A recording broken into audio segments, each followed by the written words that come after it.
Morning student, plasma science academy की online classes में आप सभी विद्यार्थियों का स्वागत है। आज वापस कक्षा 10 की विज्ञान विषय के टॉपिक प्रकाश पर हम प्रकाश डालेंगे। इस टॉपिक में पिछले लेक्चर में हमने मानव नेत्र गोलक की संरचना का अध्ययन किया था। आज हम कुछ शब्दों को समझेंगे।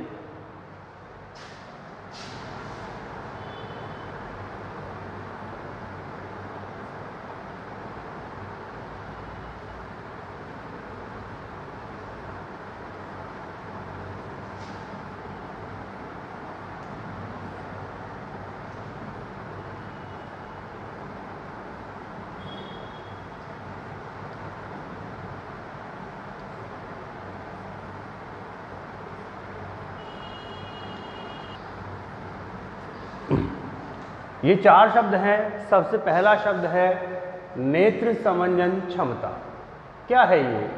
परीक्षा में पूछा जाता है कई बार, नेत्र समंजन क्षमता पर टिप्पणी लिखिए या इसे समझाइए। तो ध्यान दें, मानव का जो नेत्र होता है वो निकट की वस्तुओं यानी कि नज़दीकी वस्तुओं को भी साफ देख पाता है और दूर की वस्तुओं को भी साफ देख पाता है। क्या कभी सोचा है कि जिस समय निकट की वस्तु को हम देखते हैं उस समय नेत्र लेंस की फोकस दूरी का मान कम होता है और जिस समय हम दूर की वस्तु देखते हैं उस समय नेत्र लेंस की फोकस दूरी का मान अधिक होता है। तो जब हमें वस्तु निकट की देखनी है या दूर की देखनी है तो उस समय क्या हम अपने नेत्र लेंस को कहते हैं क्या कि अपनी फोकस दूरी कम कर लो या अपनी फोकस दूरी अधिक कर लो? नहीं कहते, बल्कि हमारा जो नेत्र लेंस है वो वस्तु की स्थिति के अनुसार अपनी फोकस दूरी को कम या अधिक कर लेता है और नेत्र की इस क्षमता को ही क्या बोलते हैं? नेत्र समंजन क्षमता। तो डेफिनेशन क्या बन जाएगी? मानव नेत्र या मानव नेत्र में स्थित नेत्र लेंस वस्तु की स्थिति के अनुसार पास है या दूर है, वस्तु की स्थिति के अनुसार अपनी फोकस दूरी परिवर्तित कर सकता है और नेत्र की इस क्षमता को ही क्या कहते हैं? नेत्र समंजन क्षमता कहते हैं। दूसरा जो है शब्द वो है निकट बिंदु। ध्यान दे बेटा, जब हम कोई पुस्तक पढ़ रहे हैं, इतनी दूरी पर पुस्तक है तो उसके जो अक्षर हैं वो हमारे नेत्र के लिए वस्तु का काम कर रहे हैं और हमें वो साफ दिखाई दे रहे हैं। आप जैसे जैसे नज़दीक लाते जा रहे हो तब भी कोई दिक्कत नहीं है, लेकिन एक निश्चित सीमा के बाद यदि आप और नज़दीक लेके आते हो तो वो वस्तु साफ नहीं दिखाई देती। अगर हम एक रेखाचित्र देखें तो ये तो है नेत्र और ये एक निश्चित दूरी है। ध्यान दीजिएगा, नेत्र से यदि कोई वस्तु 25 सेंटीमीटर या उससे ज़्यादा दूरी पर है तो साफ दिखाई देगी, लेकिन अगर किसी वस्तु को 25 सेंटीमीटर से भी नज़दीक ले आएं तो अब वस्तु साफ दिखाई नहीं देगी। तो बेटा इसीलिए मानव नेत्र से वह न्यूनतम दूरी जिस पर रखी सभी वस्तुएं साफ और स्पष्ट दिखाई देती हैं वो न्यूनतम दूरी ही क्या कहलाती है? निकट बिंदु। एक स्वस्थ नेत्र के लिए निकट बिंदु का मान कितना होगा? 25 सेंटीमीटर। तो निकट बिंदु किसको बोला? मानव नेत्र से वह न्यूनतम दूरी जिस पर रखी सभी वस्तुएं साफ और स्पष्ट दिखाई दें वह न्यूनतम दूरी क्या कहलाएगी? निकट बिंदु कहलाएगी। एक स्वस्थ नेत्र के लिए निकट बिंदु का मान कितना होता है? 25 सेंटीमीटर। अब देखो बेटा, वस्तु को आप इस नेत्र से 25 सेंटीमीटर पर रखा तो साफ दिखाई दी, और पीछे लेके जाओ तो साफ दिखाई दे रही है, और पीछे लेके जाओ तो साफ दिखाई दे रही है। आप लास्ट में जो है इस वस्तु को कहाँ पर रख दिया? हमने अनंत दूरी पर रख दिया तो भी आपको साफ दिखाई दे रही है, लेकिन अगर अनंत दूरी से भी पीछे रखा तो वस्तु साफ नहीं दिखाई देगी। तो इसका मतलब ये अधिकतम दूरी है अनंत जिस पर रखी वस्तु साफ दिखाई दे रही है। इससे भी यदि आप पीछे रखोगे वस्तु को तो वस्तु साफ दिखाई नहीं देगी। तो मानव नेत्र से वह अधिकतम दूरी जिस पर रखी वस्तुएं साफ व स्पष्ट दिखाई दें वो अधिकतम दूरी कहलाएगी दूर बिंदु। और एक स्वस्थ नेत्र के लिए दूर बिंदु का मान होता है अनंत। डेफिनेशन, मानव नेत्र से वह अधिकतम दूरी जिस पर रखी सभी वस्तुएं साफ व स्पष्ट दिखाई दें वह अधिकतम दूरी कहलाएगी दूरबिंदु। और स्वस्थ नेत्र के लिए दूरबिंदु का मान होता है अनंत। अब आखिरी डेफिनेशन की बात करें दृष्टिपरास। दृष्टिपरास का मतलब वह रेंज जिसमें रखी वस्तुएं साफ दिखाई दें। अब वो रेंज कौन सी होगी? यदि आप वस्तु को 25 सेंटीमीटर से अनंत के मध्य कहीं भी रख दें तो वस्तु कैसी दिखाई देगी? साफ और स्पष्ट दिखाई देगी। तो इस रेंज या इस परास को ही क्या बोलेंगे? दृष्टिपरास बोलेंगे। डेफिनेशन, मानव नेत्र के निकट बिंदु व दूर बिंदु के मध्य की दूरी दृष्टिपरास कहलाती है, जिसका मान स्वस्थ नेत्र के लिए 25 सेंटीमीटर से अनंत तक होता है। जिसका मान कितना होगा? 25 सेंटीमीटर से अनंत तक होता है। एक अलग शब्द आता है बेटा, दृष्टि दोष। दृष्टि दोष। अब दृष्टि दोष किसको बोलेंगे? दोष का मतलब कमी। मतलब यदि मानव नेत्र की दृष्टिपरास 25 सेंटीमीटर से अनंत तक है तब तो नेत्र होगा स्वस्थ। लेकिन अगर किसी भी कारणवश नेत्र की दृष्टिपरास 25 सेंटीमीटर से अनंत तक न हो तो इसी को हम क्या बोल देंगे? दृष्टि दोष बोल देंगे। क्या बोल देंगे इसको? दृष्टि दोष बोल देंगे। तो डेफिनेशन क्या बन जाएगी इसकी? यदि मानव नेत्र की दृष्टिपरास 25 सेंटीमीटर से अनंत तक न हो तो इसे दृष्टि दोष कहते हैं। अब हमको 4 प्रकार के दृष्टि दोष पढ़ने हैं बेटा। वो 4 कौन कौन से हैं देख लो। पहला है निकट दृष्टि दोष। अब निकट दृष्टि दोष नाम यदि हम देखते हैं तो ऐसा लगता है कि इस दोष में व्यक्ति को निकट की वस्तुएं साफ नहीं दिखनी चाहिए, लेकिन नाम के अपोजिट इसमें काम होगा। यदि निकट दृष्टि दोष बोला जा रहा है तो इस दोष में व्यक्ति को निकट की वस्तुएं तो साफ दिखेंगी लेकिन दूर की वस्तुएं साफ नहीं दिखेंगी। ये जो दोष होता है वो आमतौर पर कम उम्र के बच्चों में पाया जाता है। अगर हम देखें एक चित्र,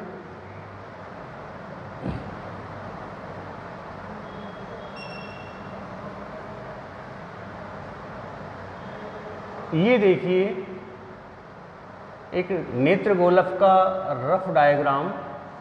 यदि ये नेत्र सामान्य है तब तो क्या होगा?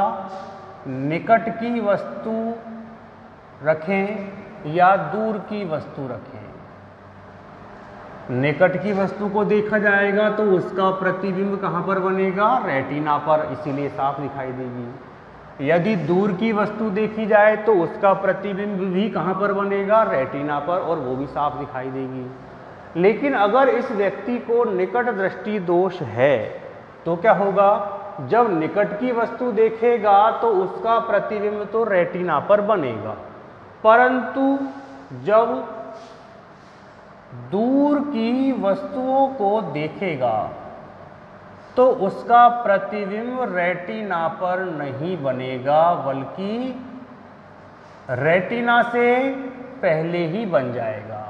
और रेटिना से पहले बन जाने के कारण ही अब ये वस्तु साफ नहीं दिखाई देगी। तो फिर इसका निवारण कैसे करें भाई?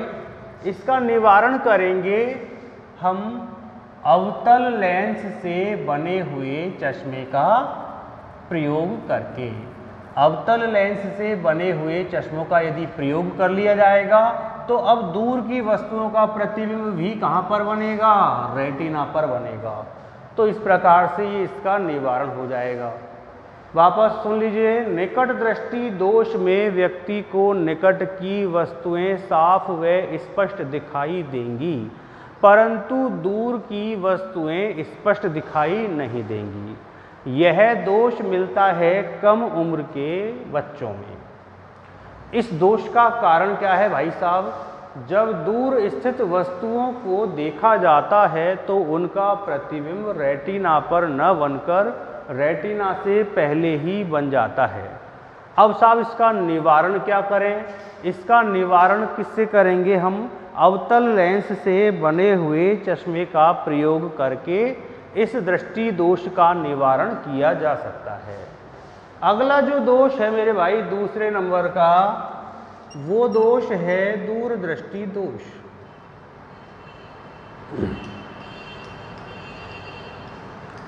दूरदृष्टि दोष की चर्चा करें तो इस प्रकार का दोष मिलता है अधिक उम्र वाले व्यक्तियों में।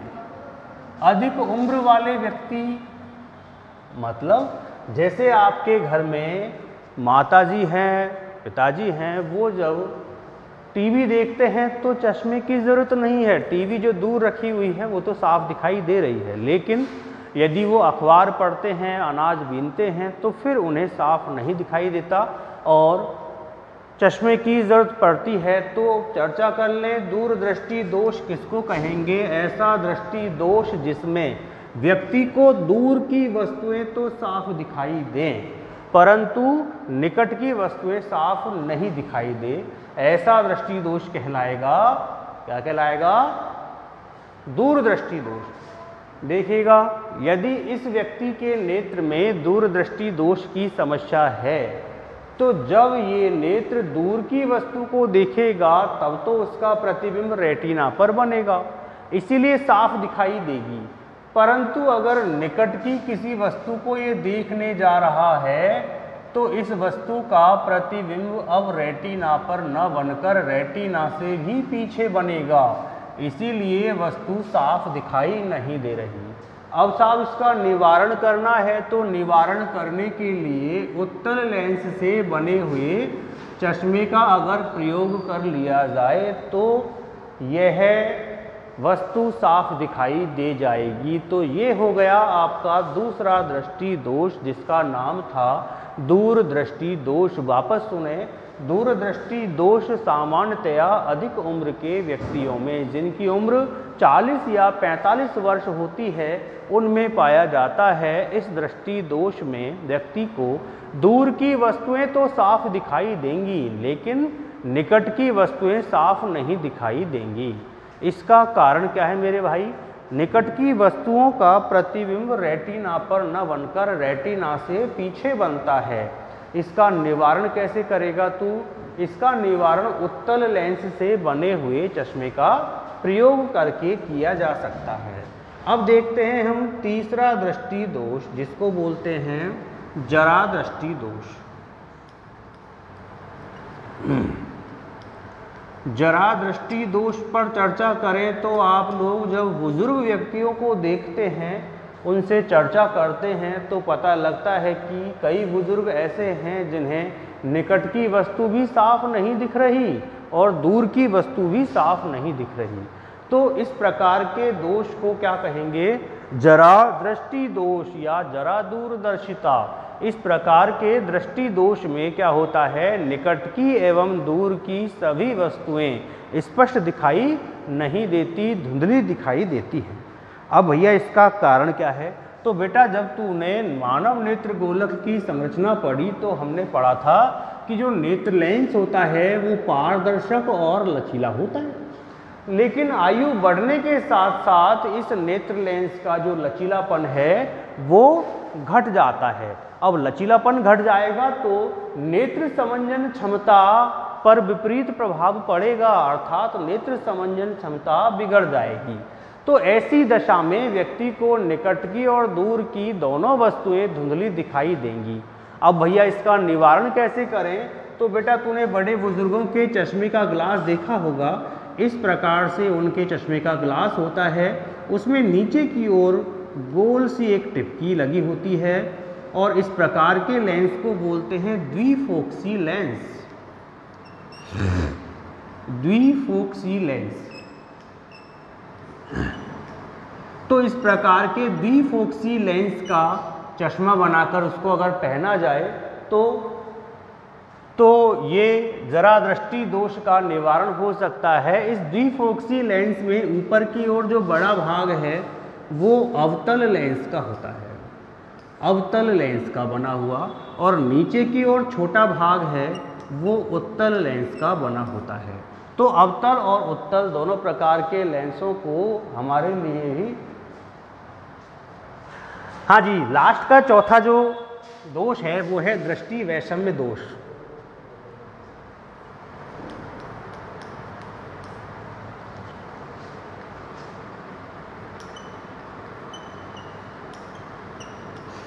दृष्टि वैषम्य दोष ये एक विशेष प्रकार का दोष होता है जो आमतौर पर बहुत कम व्यक्तियों में पाया जाता है।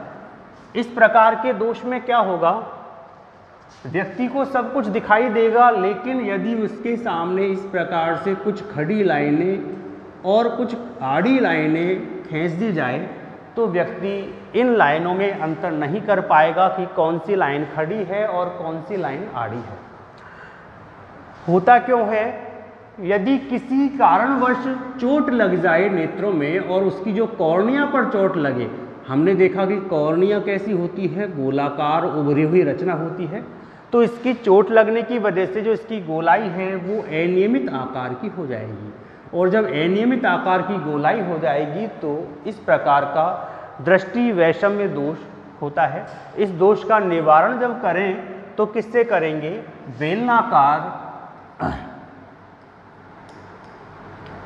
बेलनाकार लेंस से बने हुए चश्मे का प्रयोग करके। बेलनाकार लेंस से बने हुए चश्मे का यदि प्रयोग किया जाए तो इस प्रकार का दृष्टि वैषम्य दोष समाप्त हो सकता है। तो ये दृष्टि दोष हो गए 4 प्रकार के, निकट दृष्टि दोष, दूर दृष्टि दोष, जरा दृष्टि दोष और दृष्टि वैषम्य दोष। बेटा इन टॉपिक के साथ ही आपका जो ये प्रकाश वाला चैप्टर था वो समाप्त होता है, और उम्मीद करता हूँ कि आप लोगों के ये अध्याय ठीक प्रकार से समझ में आया होगा। धन्यवाद।